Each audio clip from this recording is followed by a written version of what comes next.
kita menuju ke penjara wanita.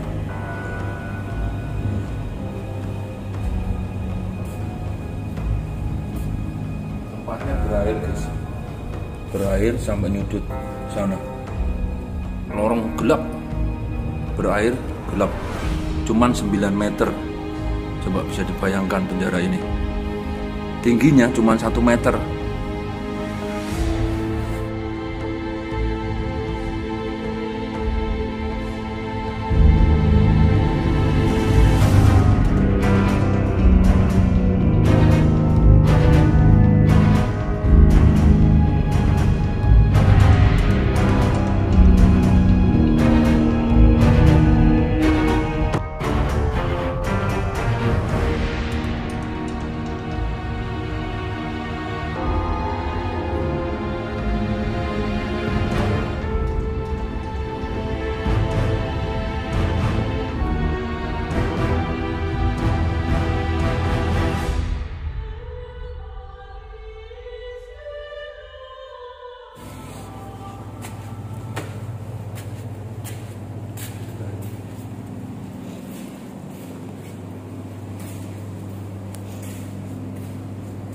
Setelah ini kita akan menuju ke tempat di mana Pangeran Diponegoro diasingkan, yakni di atas penjara wanita. Yuk kita ikutin.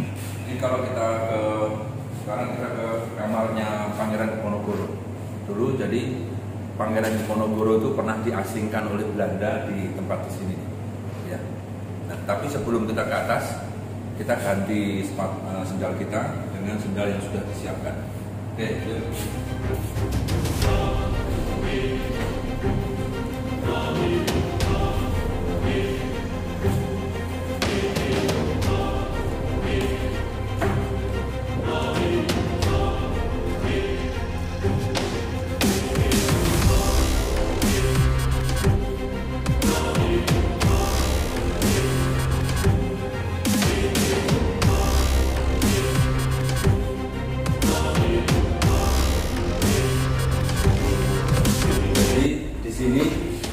Tempat di mana Pangeran Diponegoro ditawan di balai kota, ya, di balai kota. Dan misalnya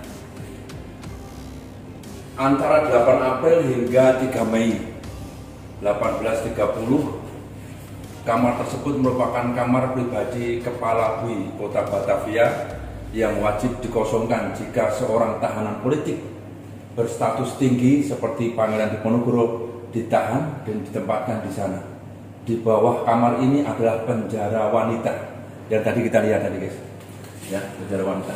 Di mana pahlawan nasional seperti Cut Nyak yang dari Aceh ditahan juga di sini. Lebih ke bawah lagi adalah ruang bawah tanah di mana narapidana berstatus rendah seperti penasihat agama Diponegoro, Kyai Mojo, ya. Terus pengikutnya 62 pengikutnya di penjara antara Januari 1829.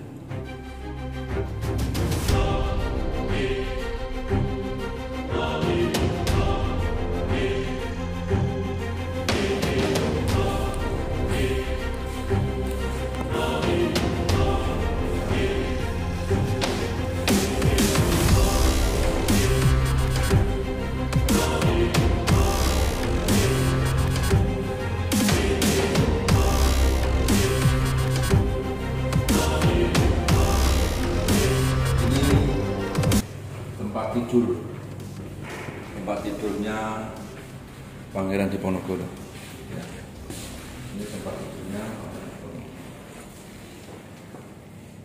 Ya.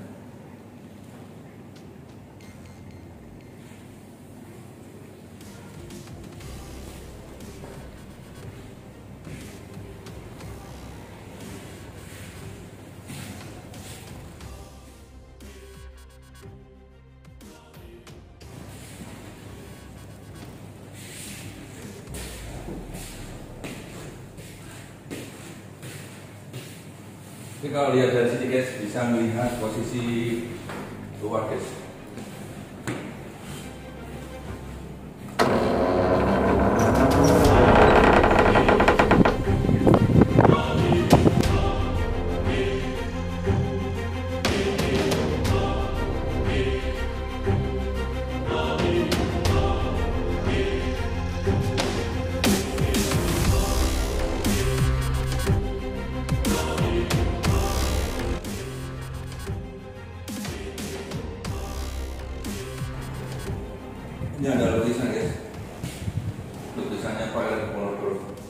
ganteng guys, lukisannya masih muda beliau. Nih, beliau selalu menggunakan sunnah, ya sunnah di atasnya ini beliau namanya imamah, ya sebagaimana Rasulullah SAW beliau juga menggunakan penutup kepala yang disebut dengan imamah, dan koncernya ada di sebelah kiri, ini sebelah kiri. Dan beliau selalu membawa, karena beliau orang Jawa, maka selalu membawa keris. Gamane wong Jawa itu keris. Ya. Keris yang disita oleh Belanda kini dikembalikan oleh Belanda, yaitu William Alexander serta Ratu Maxima ke Indonesia. Keris yang diberi nama dengan keris Kanjeng Kiai Nogo Siluman merupakan keris milik Pangeran Diponegoro selain keris Kanjeng Kiai Ageng Bondoyodo. Ini ada foto-foto gubernur, foto-foto gubernuran zaman dulu ya, gambarnya beliau waktu menjabat di Gubernur Batavia.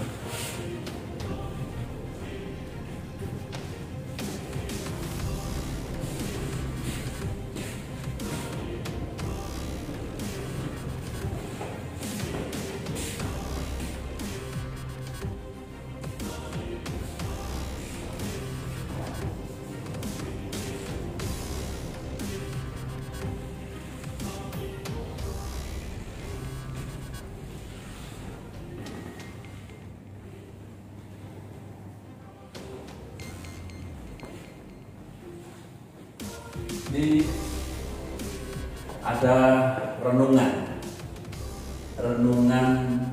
Diponegoro di atas Corvette Poluk waktu berlayar dari Teluk Batavia. Saat wajar menyingsing jam 5 pagi, yaitu hari Selasa 4 Mei 1830, beliau menuliskan di dalam surat menggunakan renungannya, yaitu pemerintah Belanda telah menjanjikan kepada saya di Manado kebun dan taman, kereta kuda, dan kebebasan pribadi yang tidak dibatasi. Mungkin saja para pejabat yang berunding dengan saya di Batavia tidak sepenuhnya terus terang. Mereka rupanya menyemangati saya dengan mengatakan bahwa pengasingan di Manado adalah semacam tempat peristirahatan sementara menanti izin dari Raja Belanda William Sabang Sawan saya, supaya saya bisa menaikkan para haji akan kepada saya dengan bulan Ipana selama pengasingan. Saya juga diizinkan memilih 2 ulama atau haji dari kelompok pengikut, yaitu yang dipilih yaitu Kiai Mojo. Nama asli Kiai Mojo adalah Muslim Muhammad Khalifah atau yang biasa disebut dengan Kiai Maja. Kiai Mojo adalah seorang ulama yang dikenal sebagai orang kepercayaan Pangeran Diponegoro sekaligus panglima selama berlangsungnya perang di Jawa. Di Tonsi Lama dan Tondano membantu saya melakukan tugas-tugas keagamaan. Jadi Pangeran Diponegoro itu punya guru namanya Kiai Mojo dan seterusnya. Oke guys, kita lanjutkan perjalanan. Di sebelah sana ada ruangan. Ini dibaca nih guys, ada batik company. Nih batik company. Batik company ini karya kita juga, cuman diabadikan. Bahkan Pangeran Diponegoro juga diabadikan dengan uang 1000-an, ya. Ada uang 1000 rupiah, itu ada uang 100-an, 100 rupiah zaman dulu itu diabadikan beliau, karena beliau juga seorang bangsawan, seorang agamis. Kemudian beliau juga menyebarkan agama dengan santun di wilayah Indonesia. Di sini ada peta perang Jawa, ya, dari sergapan kilat sampai fase terakhir. Ini perangnya Pangeran Diponegoro. Perang Diponegoro yang berlangsung antara 1825 sampai 1830 termasuk salah satu perlawanan besar yang harus dihadapi Belanda semasa pendudukannya di Indonesia. Pasalnya, pertempuran yang bermula di Yogyakarta ini meluas ke banyak daerah di Jawa hingga sering disebut sebagai Perang Jawa. Perlawanan Diponegoro terhadap Belanda berkobar setelah Belanda menanam patok-patok jalan di atas makam leluhur Pangeran Diponegoro. Namun, sebelum insiden tersebut, Belanda juga telah melakukan serangan, aksi yang memicu kemarahan Pangeran Diponegoro. Perang Diponegoro berakhir setelah 5 tahun dengan dampak yang sangat serius bagi Indonesia. Guys, kita sekarang ada di ruang Tarumanegara. Ruang Tarumanegara ya, di Sunda. Kita kalau lihat sana, teman kita nggak boleh masuk kayaknya. Ya, Sunda.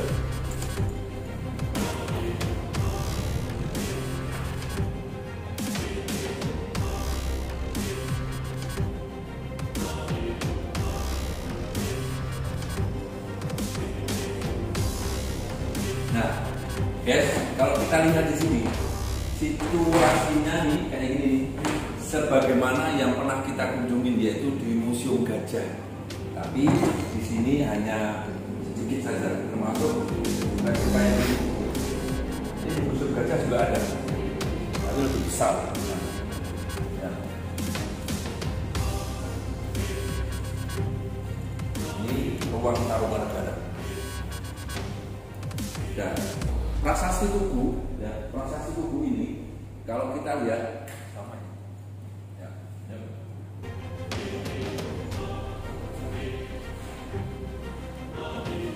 Nah, ini yang nggak ada ini prasasti kebun kopi. Kalau di sana hanya fotonya saja. Nah, di sini sudah replika. Artinya adanya di kebun kopinya nanti.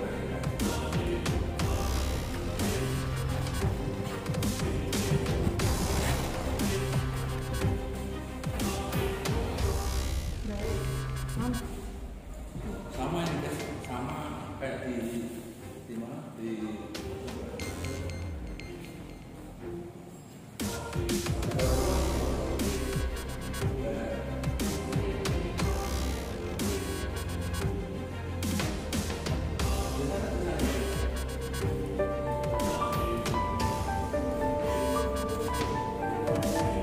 guys, dulu ini ya, museum ini itu diresmikan oleh Gubernur DKI, yaitu Bapak Ali Sadikin. Bapak Ali Sadikin itu seorang militer, guys. Berpangkat Letnan Jenderal KKO, Ali Sadikin adalah seorang Letnan Jenderal KKO Angkatan Laut yang ditunjuk oleh Presiden Soekarno menjadi Gubernur Jakarta.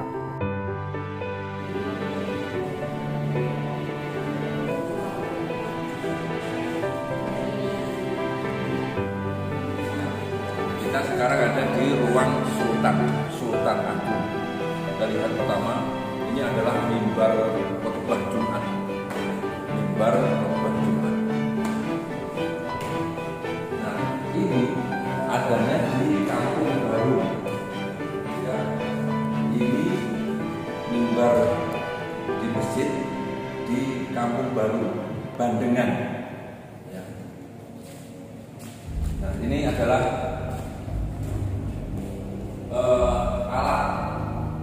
alat-peralatan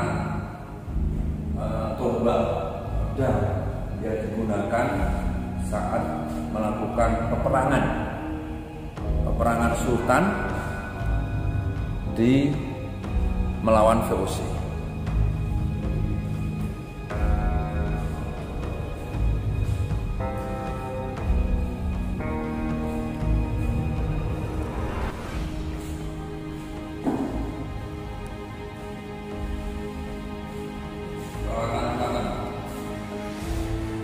Senjata-senjata perang Sultan.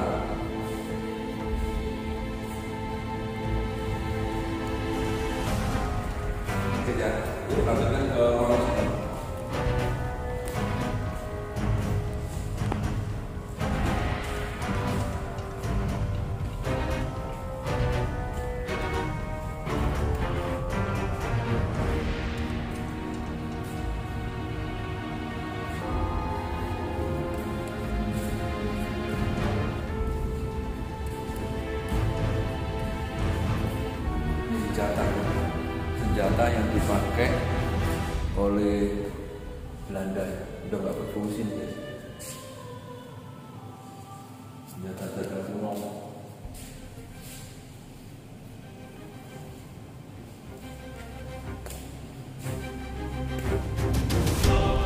Senjata api.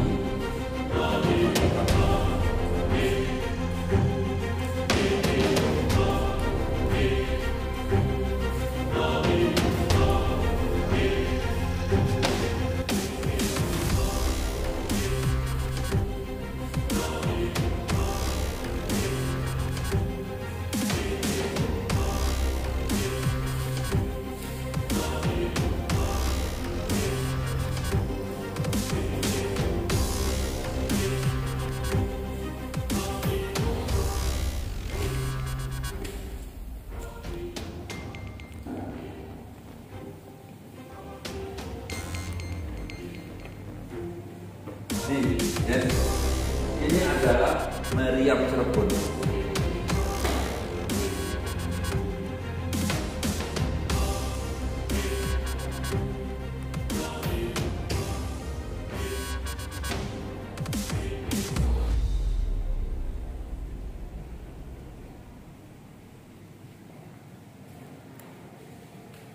Meriam Cirebon ini dibuat dari perunggu. Yang depannya, ini kalau kita lihat guys, ini ada naga, kepala naga, kemudian belakangnya itu bolong. Jadi kalau kita kasih misiu, kita colok api, ya loncat.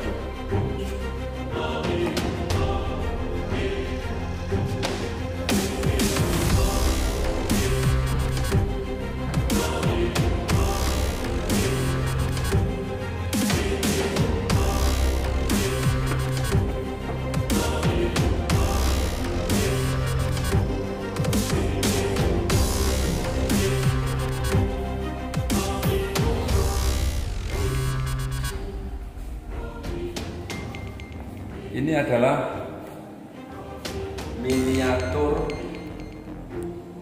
gereja Belanda. Ini miniaturnya gereja Belanda yang dimana bentuknya semacam ini Belanda.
Oke, kita habis ini langsung menuju ke penjara bawah tanah.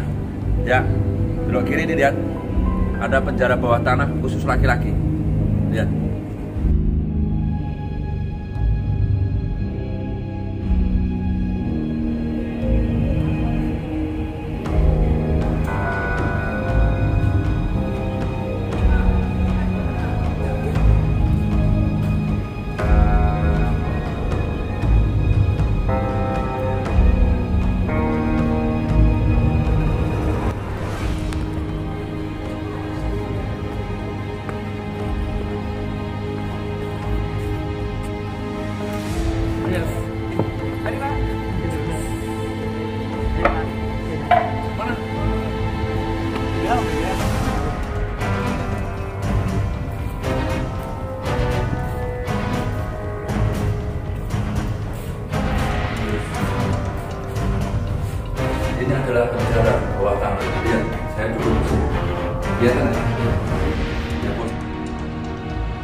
ini dulu apa istilahnya, besi-besi ini diikatkan di kaki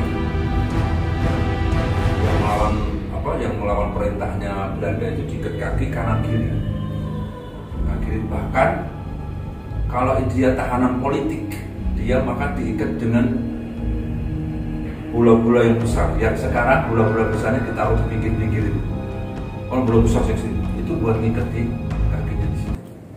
Nah, kalau yang tahanan politiknya sedang, maka di sini kecil-kecil. Tapi di sebelah nanti ada tahanan politik yang agak besar. Yuk kita ke sana. Ini ada sebagian aja. Dulu sini adalah angker terus bau amis dulu. Kemudian karena perubahan zaman, maka tiap hari dibersihin jadi enggak. Konon kabarnya setiap malam Jumat kalau di atas jam 2 pasti ada yang menggugur di sini. Kalau kondisi itu benar atau enggak, tapi banyak masyarakat atau penjaga yang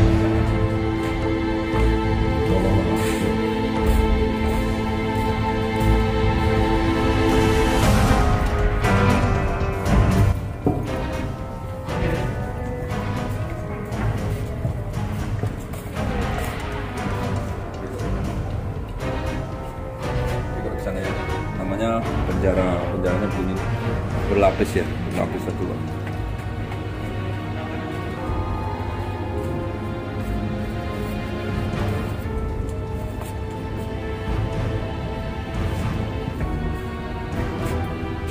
Di sini ada penjara lagi.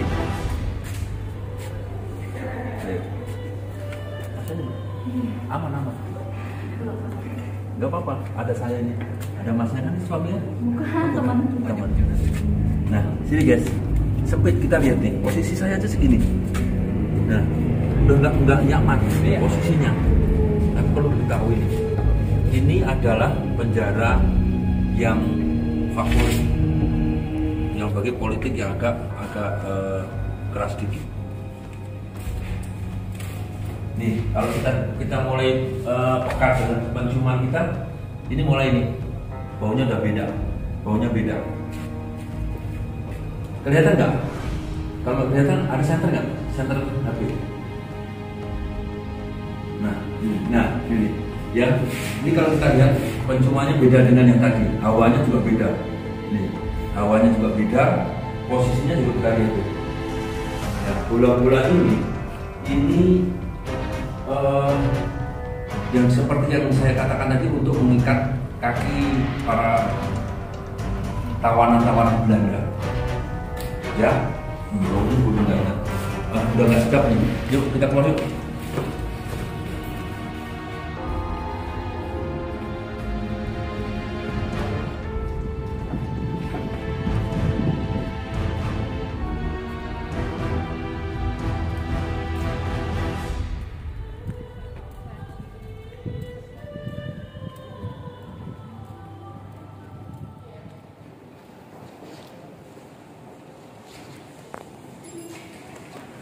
Oke guys, sekarang kita ada di ruang balkon. Nanti kita dari sini kita lihat dari atas suasana di bawah. Oke, kita lihat.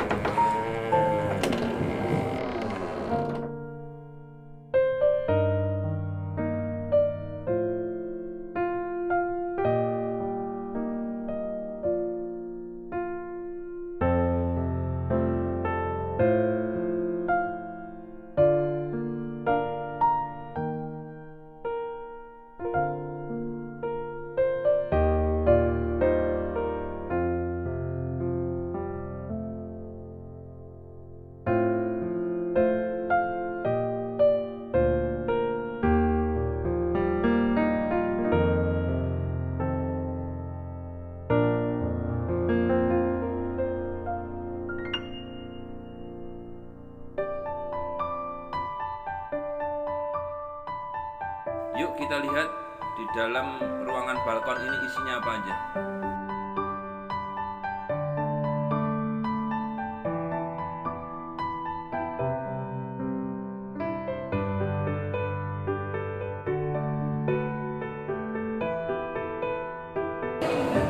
tempat dulu di mana dipakai oleh kolonial Belanda, pemerintahan Batavia. Kalau di Museum Gajah yang dipakai oleh sejarah-sejarah sebelum abad. Ini kita lihat.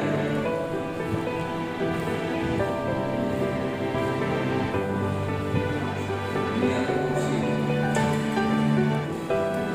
Kita lihat gambar sana guys.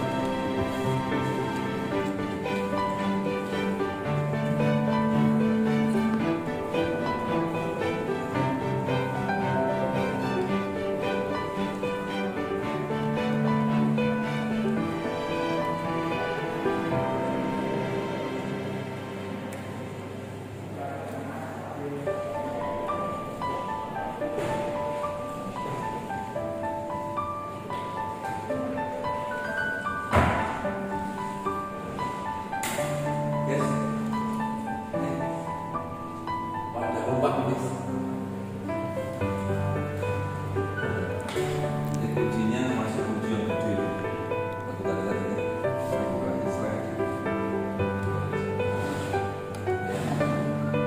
Kayaknya jati, kayunya bagus.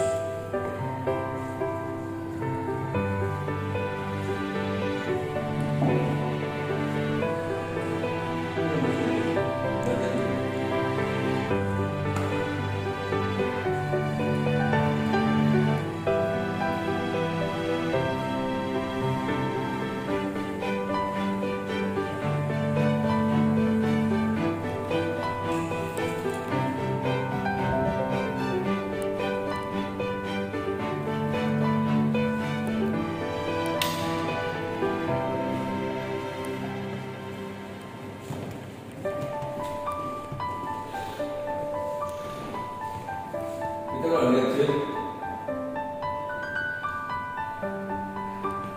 dulu daging babi dijual, penjualannya daging babi dijual keliling.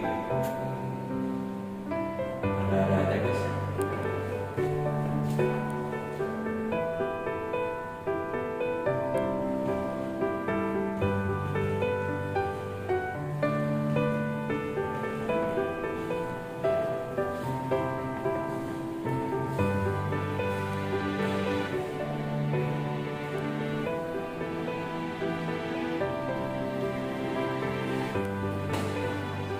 Jadi Jakarta itu sebuah kampung besar. Jakarta adalah sebuah kampung besar. Jakarta sebagai sebuah metropolis. Berawal dari banyak kumpulan-kumpulan kampung-kampung yang terbentuk sejak lama, baik berdasarkan kelompok etnik tertentu atau yang terbentuk dengan secara alami. Nah, pembentukan kampung sebagai satuan komunitas dengan latar belakang etnik yang sama sering dianggap sebagai salah satu bentuk dari penerapan kebijakan. Penempatan kampung lebih ditentukan oleh ketersediaan lahan-lahan kosong, ya, lahan-lahan kosong yang dimiliki oleh VOC.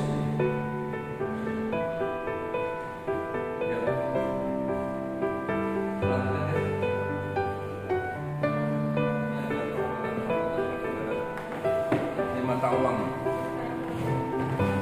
berjalan dari koin. Kalau orang Jawa namanya koin bolong. Ya, koin bolong itu uang zaman mak saya dulu namanya koin bolong.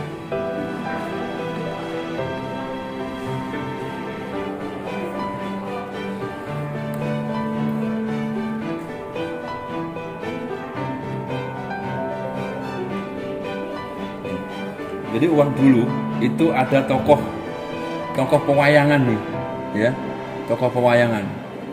Setelah itu baru ada tokoh kemerdekaan, tokoh pahlawan nih, Ibu kita Kartini.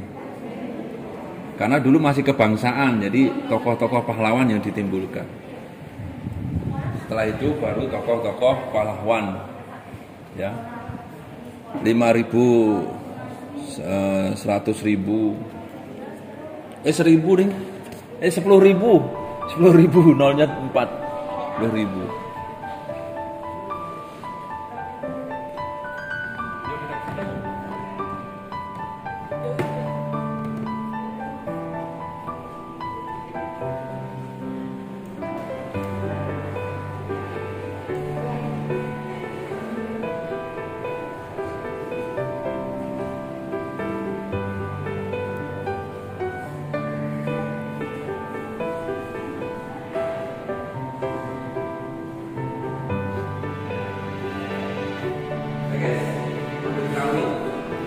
bahwa balai kota ini itu rencana.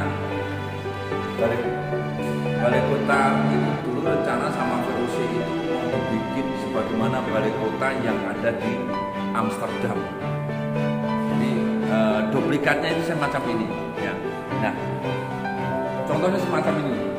Jadi kita lihat. Ini balai kota yang menjadi museum Jakarta sekarang. Dulu pusat pemerintahan VOC yang ada di Batavia.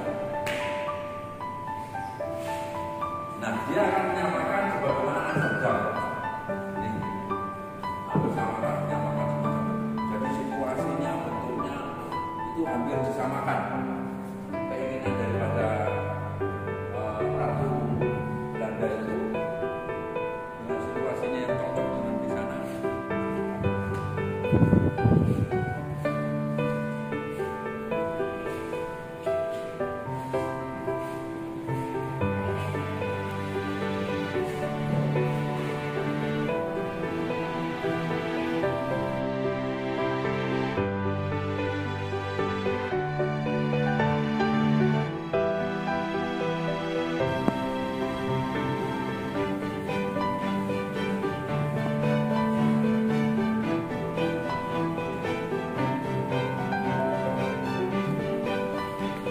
Ini adalah sekat ruang, ya.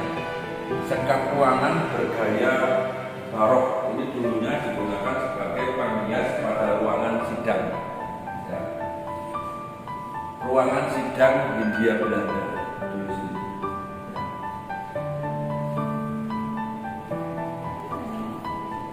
Dan yaitu di atas maka ada bendera-bendera logo kejayaan Belanda.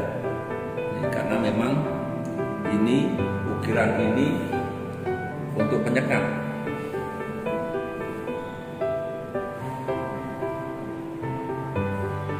Jadi bentuknya adalah kesatria, seorang kesatria yang memegang perisai yang berhiaskan kepala Medusa. Ya. Yang berkepalakan Medusa. Ini ada kepala Medusa. Kita lihat ini ya. Seorang kesatria. Kita langsung lihat.